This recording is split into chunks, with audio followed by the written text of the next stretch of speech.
368 বনাম 761 এর ম্যাচ এক্সপিরিয়েন্সে অনেকখানি এগিয়ে বাংলাদেশের স্কোয়াডে সবাই মিলে খেলেছে 761, অন্যদিকে নিউজিল্যান্ডের 14 জন বাংলাদেশের অর্ধেক প্রায় 368টা ওয়ানডে ম্যাচ খেলেছে। দ্বিপাক্ষিক সিরিজের রেকর্ডগুলো আপনাদের একটু জানিয়ে দিতে চাই, যেখানে 11 সিরিজে মাত্র 2টো সিরিজ জয় বাংলাদেশের, 9টা নিউজিল্যান্ডের। হোমে 5টা সিরিজে 2টো জয় আর 3টা হার বাংলাদেশের।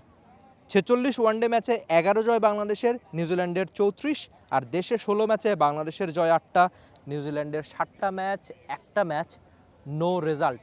এই পরিসংখ্যানগুলো জানায় যে এই সিরিজে বাংলাদেশ ঘরের মাঠে খেলা বলেই এগিয়ে থাকবে, কিন্তু সত্যি কি তাই হওয়ার কথা? আমি একদম শুরুতে একটা পরিসংখ্যান আপনাদের জানিয়েছিলাম না, যে বাংলাদেশের স্কোয়াডে থাকা প্রত্যেক মেম্বারই ম্যাচ সংখ্যায় দারুণভাবেই এগিয়ে।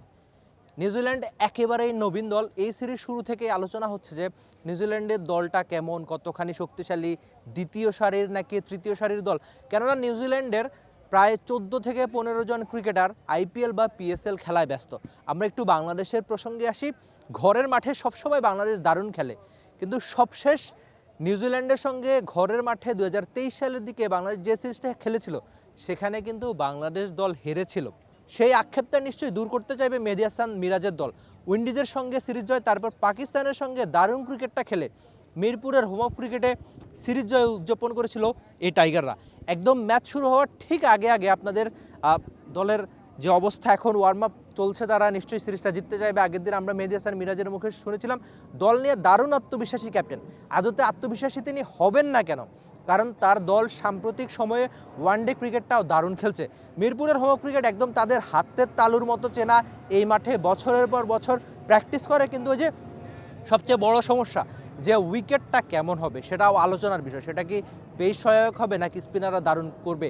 টিপিক্যাল মিরপুরের উইকেটে যা হয় আর কি। আপনি যদি সবশেষ 2-3 বছরের ওয়ানডের পরিসংখ্যান দেখেন, সেখানেও কিন্তু দারুণভাবেই এগিয়ে রয়েছে স্পিনাররা।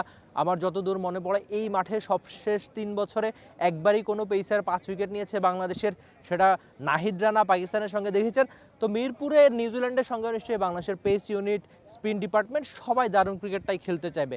আর ব্ল্যাক ক্যাপস যেহেতু তুলনামূলক দুর্বল দল, আমি দুর্বল কেন বলছি তার কারণ তারা ম্যাচ সংখ্যার এক্সপিরিয়েন্স অথবা বড় নাম এই সিরিজে নিয়ে আসেননি। তারা আইপিএল বা পিএসএল খেলায় ব্যস্ত। তো দেখা যাক মেহেদী হাসান মিরাজের দল টানা 3টা ওয়ানডে সিরিজ জিততে পারে কিনা। ওই যে ওয়ানডে সিরিজের পরিসংখ্যান বা ওয়ানডে ম্যাচের পরিসংখ্যানে অনেকখানি পিছিয়ে থাকলেও বাংলাদেশ দল কিন্তু ঘরের মাঠে সবসময় দারুণ ক্রিকেটটাই খেলে থাকে।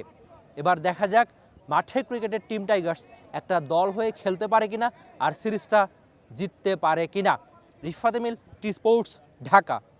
For more updates, subscribe to our YouTube channel and click on the bell icon. Follow us on Facebook and Instagram. Download T-Sports app to enjoy exciting games and highlights. Visit tsports.com.